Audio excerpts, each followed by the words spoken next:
جو لوگ آنے کی کوشش کی اور ہجرت کر کے آئے، اولین لوگوں میں، پہلے لوگوں میں ابو سلمہ رضی اللہ عنہ تھے، اتنے بڑے صحابی. اب اس سے بھی اچھا انسان مجھے کون ملے گا بحیثیت شوہر. ان کا انتقال ہو چکا تھا، لیکن اس کے باوجود دعائیں پڑھتی تھیں. ہوا اللہ رب العالمین نے ان کی دعا کو قبول کیا اور اللہ کے نبی صلی اللہ علیہ وسلم نے نکاح کا پیغام بھیجا، جو کہ ابو سلمہ رضی اللہ تعالیٰ عنہ سے بہتر انسان آپ کی زندگی میں آئے. تو یہاں پر بات بتلانا مقصود یہ ہے کہ ہم اس دعا کا اہتمام کریں. یقیناً اللہ رب العالمین ایک چیز ہماری چلے گئی، کاروبار میں نقصان ہوا، زندگی میں کسی کا انتقال ہو گیا، کسی کا کچھ ہو گیا، اللہ رب العالمین اس کے بدلے میں ایک بہترین بدلہ ہمیں ضرور دے گا، اس کا جانشین ہم کو بنائے گا، کچھ نہ کچھ اللہ رب العالمین دے گا. شرط یہ ہے کہ ہم اللہ سے مانگیں. کہ اللہ کے نبی صلی اللہ علیہ وسلم نے بڑی پیاری دعا سکھائی ہے، اس کا اہتمام کرنے کی ضرورت ہے. اس صورت میں جیسا کہ میں نے بتایا بہت سارے احکامات ہیں، ان میں سے ایک رمضان اور رمضان کے روزوں کا تذکرہ فرمایا گیا. رمضان کے مہینے کی جو خصوصیت ہے اس کا تذکرہ فرمایا گیا کہ یہ وہ مہینہ ہے جس میں قرآن مجید نازل ہوا، اور اس میں خصوصیت کے ساتھ روزوں کے کچھ احکامات کا تذکرہ ہوا. روزہ ہر مسلمان پر فرض ہے، اور اس سے پہلے رمضان کے روزے جب ابتدائی دور تھا مسلمانوں کا، جو اسلام قبول کیے تھے ابھی مسلمان، اس وقت فرض نہیں ہوا تھا روزہ، بلکہ یہ آپشن دیا گیا تھا کہ اگر آپ روزے رکھنا چاہیں تو روزے رکھیے، یا پھر اس دن کی ایک دن کے بدلے میں ایک مسکین کو کھانا کھلائیے. آپشن تھا. وجہ یہ تھی کہ روزے رکھنے کی عادت نہیں تھی، ابھی اسلام قبول کیے تھے، تو آپشن دیا گیا تھا کہ یا تو روزے رکھو یا پھر ایک روزے کے بدلے میں آپ ایک مسکین کو کھانا کھلائیں. لیکن اس کے بعد یہ آیت منسوخ ہو گئی، اور پھر اس کے بعد کہا گیا کہ نہیں، اب آپ لوگوں کو پر یہ فرض ہے کہ آپ رمضان کے روزے رکھیں. اللہ رب العالمین نے اس کا تذکرہ فرمایا. میں یہاں پر جن لوگوں کے روزے چھوٹتے ہیں اس کے سلسلے میں کچھ احکامات کا تذکرہ کرنا چاہوں گا. سب سے پہلی بات تو یہ کہ روزہ کون لوگ چھوڑ سکتے ہیں رمضان کے مہینے میں، اور ان پر قضا واجب ہے. کون لوگ ہیں؟ ایک تو مریض ہے، دوسرا مسافر ہے، اور ایک حائضہ عورت ہے، اور چوتھی وہ عورت جو زچگی کے بعد، بچے کی پیدائش کے بعد نفاس کی حالت میں ہوتی ہے، وہ روزہ چھوڑ سکتی ہے. تو ان لوگوں کو جب یہ روزہ چھوڑے گی تو رمضان کے بعد ان کو صرف قضا ادا کرنی ہوگی، ان کو فدیہ وغیرہ دینے کی ضرورت نہیں ہے، صرف یہ لوگ قضا کریں کافی ہے. یہ جو بات بتائی گئی. اور پھر اس کے علاوہ فدیہ کس کو دینا ہے؟ یہاں پر یہ جو آیت ہے وَعَلَى الَّذِينَ يُطِيقُونَهُ فِدْيَةٌ أَوْ طَعَامُ مِسْكِينٍ، کہ آپ یا تو روزہ رکھیے یا ایک روزے کے بدلے میں آپ ایک مسکین کو کھانا کھلائیے. یہ آیت منسوخ ہو گئی، لیکن ابن عباس رضی اللہ تعالیٰ نے بیان فرمایا کہ یہ آیت ابھی بھی بوڑھے لوگوں کے لیے باقی ہے. جو آدمی بڑی عمر کے ہوتے ہیں، جو روزہ رکھنے کی طاقت نہیں رکھتے ہیں، ان کے لیے یہ آیت ابھی بھی باقی ہے کہ اگر آپ روزہ نہیں رکھ پاتے ہیں عمر کی وجہ سے، بڑھاپے کی وجہ سے، تو آپ ایک روزے کے بدلے میں ایک مسکین کو کھانا کھلا دیجیے. انس رضی اللہ تعالیٰ نے بھی یہ کیا کرتے تھے. جب بڑی عمر کو پہنچ گئے، بڑھاپے کو پہنچ گئے، تو انس رضی اللہ تعالیٰ عنہ 30 مسکینوں کو جمع کرتے اور 30 روزے کے بدلے میں 30 مسکینوں کو کھانا کھلایا کرتے تھے. چنانچہ یہ بوڑھے لوگوں کے تعلق سے، جو بڑی عمر کے ہیں، ان کے تعلق سے یہ حکم بتایا گیا. اور رہی بات وہ لوگ جو رمضان کے مہینے میں اپنی بیوی سے صحبت اختیار کر کے اپنے روزے کو فاسد کر دیتے ہیں، اپنے روزے کو خراب کر دیتے ہیں، توڑ دیتے ہیں، ان کے سلسلے میں شریعت نے بڑی سخت پینالٹی کا جو ہے یہاں پر اعلان کیا. وہ یہ ہے اگر کوئی آدمی اپنی بیوی سے صحبت اختیار کرتا ہے رمضان کے مہینے میں روزے کی حالت میں، تو اللہ رب العالمین نے فرمایا کہ اس کو چاہیے کہ وہ ایک روزہ جو اپنی بیوی سے صحبت اختیار کر کے توڑا ہے، اس کو چاہیے کہ وہ ایک غلام کو آزاد کرے. اگر وہ آزاد نہیں کرتا ہے تو اس کے بعد کا آپشن دیا گیا کہ وہ مسلسل 2 مہینے روزے رکھے. یہ آپشن نہیں ہے، یہ آپشن نہیں، بلکہ اگر وہ نہیں کر سکتا ہے تب یہ اختیار کرے گا. اور مسلسل 2 مہینے جو روزے رکھے گا آدمی رمضان کے بعد، وہ کیسے رکھے گا؟ مسلسل روزے رکھے گا. اگر درمیان میں ایک دن بھی مس ہو گیا تو پھر اس کو دوبارہ شروع کرنا پڑے گا. ہاں اگر وہ بیمار تھا، کسی عذر کی وجہ سے بیچ میں چھوٹ گیا 1 روزہ 2 روزے، تو پھر اس کے بعد وہ کنٹینیو کرے گا. لیکن بغیر عذر کے اگر وہ درمیان میں ایک روزہ 2 روزے چھوڑ رہا ہے تو پھر وہاں سے 2 مہینے پھر اس کو مسلسل رکھنے پڑیں گے. یہ اللہ کی جانب سے جو ہے یہاں پر اعلان کیا گیا. اگر یہ بھی نہیں کر پاتا ہے تو پھر بتایا گیا کہ آدمی کو چاہیے کہ وہ اس ایک روزے کے بدلے میں 60 مسکینوں کو کھانا کھلانا پڑے گا. یہ پینالٹی کے طور پر، کفارے کے طور پر اللہ رب العالمین نے اعلان کیا. چنانچہ یہ کچھ احکامات تھے. لیکن آدمی جو اپنی بیوی سے صحبت اختیار کرے گا، یہ جو سزائیں اس کو دی گئیں یہ اس کو کرنا پڑے گا کفارہ. یہ صرف مرد کے لیے ہے، عورت کے لیے نہیں ہے. عورت کے لیے نہیں کہا گیا کہ عورت کفارہ ادا کرے گی، عورت بھی صرف شوہر کو ادا کرنا پڑے گا. یہ عورت کے لیے نہیں ہے، اس بات کی جو ہے تعلیم دی گئی ہے. اب یہ جو فدیہ، یہ جو کفارہ ادا کرنا پڑے گا، جیسے کوئی بوڑھا آدمی ہے، اگر وہ روزے نہیں رکھ سکتا ہے، فدیہ جو دے گا ایک مسکین کو کھلائے گا تو کتنا دے گا؟ تو اس سلسلے میں اہل علم نے کہا کہ نصف سا یعنی 1.5 کلو، قریب 1.5 کلو جو بھی وہ اناج کھاتا ہے وہ نکالے. یا پھر اس کے بدلے میں اگر وہ ایک مسکین کو گھر بلا کر کے کھانا کھلاتا ہے تو یہ بھی ٹھیک ہے. دونوں باتیں بتائی گئی. یہ بنیادی کچھ باتیں تھیں جو لوگ روزہ چھوڑتے ہیں اس کے سلسلے میں، چنانچہ اس کا خیال رکھنے کی ضرورت ہے. اس صورت میں کچھ اور باتیں ایک بتائی گئی کہ روزے کا دعا کے ساتھ بڑا خاص تعلق ہے. اللہ رب العالمین نے روزے کے احکامات کے تذکرے کے بعد دعا کا تذکرہ فرمایا. تو اسی سے یہ بات سمجھ میں آتی ہے کہ روزہ اور دعا کے درمیان کتنا گہرا تعلق ہے. اسی لیے اللہ کے نبی صلی اللہ علیہ وسلم نے فرمایا ان للصائم عند فطره لدعوۃ ما ترد. روزے دار جب دعا کرتا ہے تو روزے دار کے پاس ایک ایسی دعا ہوتی ہے، جب وہ دعا کرتا ہے تو اس کی دعا کو رد نہیں کیا جاتا. اللہ رب العالمین روزے دار کی دعا کو قبول فرماتا ہے. یہ اللہ کے نبی صلی اللہ علیہ وسلم نے بتایا، اور خصوصیت کے ساتھ یہ افطار کے وقت کے موقع پر کہا گیا. لیکن ہم مسلمان کیا کرتے ہیں؟ کھانے پینے کی چیزوں کو جمع کرنے میں لگے رہتے ہیں، جبکہ افطار کا وقت دعا کا وقت ہے، بڑی اتنی مقبولیت کا وقت ہے. ایسے وقت میں ہم مختلف قسم کے غیر ضروری کام کرتے رہتے ہیں. ہمیں اللہ کے نبی صلی اللہ علیہ وسلم نے تعلیم دی کہ ہم دعا کریں، اور یہ دعا کا موقع عورتوں کو بھی دیں. ہم بیٹھ تو جاتے ہیں دعا کرنے کے لیے، عورتوں کو کام لگا دیتے ہیں کہ یہ لاؤ وہ لاؤ، اور عورتیں جمع کرنے میں رہ جاتی ہیں اور افطار کا وقت ہو جاتا ہے. چنانچہ مرد بھی اس کا اہتمام کریں، عورتیں بھی اس کا اہتمام کریں. یہ تعلیم ہمیں دی گئی ہے. اس کے بعد اس صورت کی خانگی زندگی سے متعلق، گھریلو زندگی جو انسان کے اپنی پرسنل لائف جو ہے اس سے متعلق بھی کچھ باتیں بتائی گئی. ایک بات یہ بتائی گئی نکاح سے متعلق. ایک آدمی، ایک نوجوان یا گھر کے لوگ نکاح کرنا چاہتے ہیں کسی کا، چاہے آپ لڑکے کا نکاح کریں یا لڑکی کا نکاح کریں، آپ سب سے پہلے توحید کو دیکھیے، ایمان کو دیکھیے. اس کی دولت کو، اس کے اسٹیٹس کو یا کسی اور چیز کو مت دیکھیے. اللہ رب العالمین نے فرمایا وَلَا تُنْكِحُ الْمُشْرِكَاتِ حَتَّى يُؤْمِنَّ، کہ جب تک کوئی عورت مسلمان نہیں ہوتی ہے، مومنہ نہیں ہوتی ہے، موحدہ یعنی توحید والی نہیں ہوتی ہے، آپ اس سے نکاح نہیں کر سکتے. وَلَوْ أَعْجَبَتْكُمْ، جب گرچہ وہ آپ کو بہت پسند ہو، کچھ بھی ہو، لیکن آپ اس سے نکاح نہیں کر سکتے. اور عورتوں سے بھی کہا گیا کہ آپ مومن مردوں سے نکاح کریں، جو موحد ہیں، جن کے پاس توحید ہے، ایسے مردوں سے آپ نکاح کریں. گرچہ کوئی غیر مسلم آپ کو زیادہ پسند ہے یا پھر مال و دولت کی وجہ سے کوئی انسان پسند ہے، آپ اس کی بنیاد پر کسی سے نکاح نہ کرو. اور یہ ماں باپ کو بھی چاہیے، ماں باپ بھی اس کا خیال رکھیں کہ میں دیندار گھرانے میں یا دیندار لڑکے سے میں نکاح کراؤں. اس کا خیال کرنے کی ضرورت ہے ماں باپ کو بھی.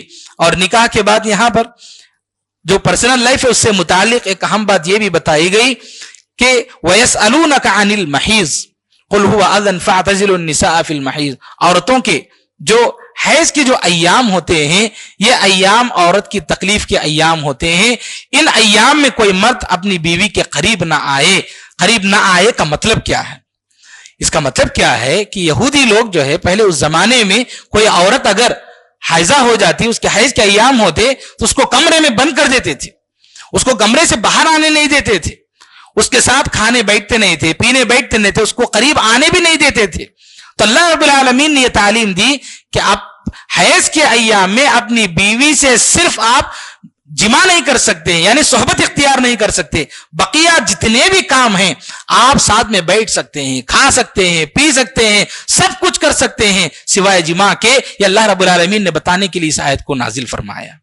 اللہ کے نبی صلی اللہ علیہ وسلم ماں عائشہ رضی اللہ عنہ بتاتی ہیں کہ جب وہ حیض کے ایام میں ہوتی تو آپ صلی اللہ علیہ وسلم اپنی بیوی کے ساتھ سو جاتے تھے، ایک چادر میں لپیٹ کر سو جاتے تھے. تو ساتھ میں سو جانے میں کوئی غلط بات نہیں ہے، اور ساتھ میں بیٹھ کر کھاتے تھے. عائشہ رضی اللہ عنہ بتاتی ہیں کہ آپ گوشت کے ٹکڑے کو لے کر کترتی، کچھ کاٹتی، اللہ کے نبی صلی اللہ علیہ وسلم کو دیتی، اللہ کے نبی صلی اللہ علیہ وسلم وہیں سے کتر کے جو اس کو کھاتے تھے. عائشہ رضی اللہ عنہ پانی پیتی، آپ صلی اللہ علیہ وسلم اس گلاس کو لیتے اور وہیں منہ لگا کر کے آپ صلی اللہ علیہ وسلم پانی پیتے تھے، جبکہ عائشہ رضی اللہ تعالیٰ حیض کے ایام میں ہوتی تھی. چنانچہ ساتھ میں بیٹھنے کھانے پینے میں اس میں کوئی تفریق نہیں ہے. عورت کو کسی بیمار کی طرح سے نہیں دیکھا جائے گا، کسی منحوس کی طرح سے نہیں دیکھا جائے گا جیسے یہودی لوگ اور مشرکین دیکھا کرتے تھے. اسلام کہتا ہے کہ ایسی کوئی بات نہیں ہے. اسلام کے اندر اس بات کا خیال رکھنے کی ضرورت ہے. اور اس کے بعد نکاح اور اس کے مسائل کے بعد طلاق کے بھی بڑی جو ہے تفصیل بتائی گئی اس صورت کے اندر. طلاق کے بہت سارے احکامات ہیں، طلاق کی قسمیں ہیں. ایک مسلمان کو سب سے پہلے نکاح کے تعلق سے معلوم ہونا چاہیے، اور نکاح کے بعد جو زندگی ہے کیسے گزارنا ہے، اسلام نے کیا تعلیم دی ہے، اس کے بارے میں معلوم ہونا ہے. اگر کسی انسان کی زندگی طلاق تک پہنچ گئی، پہلے کوشش کرے آدمی کے نہ ہو، کیونکہ اللہ رب العالمین کو سخت ناپسند ہے طلاق. اگر پہنچ گئی تو ایسے موقع پر طلاق کے احکامات معلوم ہونی چاہیے. لوگوں کو طلاق کے جو بیسک جو احکامات ہیں، جو طلاق وغیرہ کے مسائل میں پڑے ہیں، ان کو نہیں معلوم ہے. مثال کے طور پر طلاق ہو جاتی ہے تو طلاق کے بعد کی عدت کیا ہے لوگوں کو نہیں معلوم ہے. بہت افسوس کی بات ہے. مثال کے طور پر ایک عورت کی طلاق ہو گئی تو طلاق کے بعد اس کی عدت یہ ہے کہ اگر وہ حاملہ ہے، اگر بچے کی پیدائش ہو جاتی ہے تو اس کی عدت ختم. اگر وہ نارمل عورت ہے تو پھر 3 طہر یعنی اس کے 3 حیض کے ایام اگر ختم ہو جاتے ہیں تو اس کی عدت ختم. اگر کوئی عورت اس کے حیض کے ایام میں کچھ گڑبڑ ہے تو پھر ایسی صورت میں 3 مہینے اس کی عدت ہے. یہ بنیادی معلومات ہیں. طلاق نہیں، اگر کوئی عورت بیوہ ہے، اس کے شوہر کا انتقال ہو گیا، اس کی عدت کیا ہے؟ اس کی عدت یہ ہے کہ وہ اگر حاملہ ہے تو بچے کی پیدائش ہو گئی تو عدت ختم ہو گئی، ورنہ 4 مہینے 10 دن اس کے شوہر کے انتقال کے بعد وہ عدت گزارے گی، اس کے بعد وہ نکاح کر سکتی ہے. یہ بنیادی معلومات میں اس لیے بتا رہا ہوں کہ ہمارے معاشرے میں آج کل میرڈ اور سپریٹڈ کا جو معاملہ ہے غیر مسلموں کا، وہ مسلمانوں میں آ چکا ہے. میرے پاس ایک مسئلہ ایسا آیا کہ ایک صاحب آئے اور انہوں نے پیش کیا کہ میری بیوی کا 10 سال پہلے کسی سے نکاح ہوا، نکاح کے بعد پھر وہ دونوں الگ ہو گئے، پھر اس کے بعد وہ عورت میرے پاس آئی، ہم دونوں کا نکاح ہو گیا، 10 سال سے ہم لوگ ساتھ میں ہیں. 10 سال کے بعد آج مجھے معلوم ہوا کہ میری بیوی کا جو پہلا نکاح ہوا تھا، جب وہ دونوں الگ ہو گئے ان کی طلاق نہیں ہوئی، ان کی طلاق نہیں ہوئی بلکہ بس دونوں سپریٹ ہو گئے، اور اس کے بعد میں نے نکاح کیا. اب میں کیا کروں؟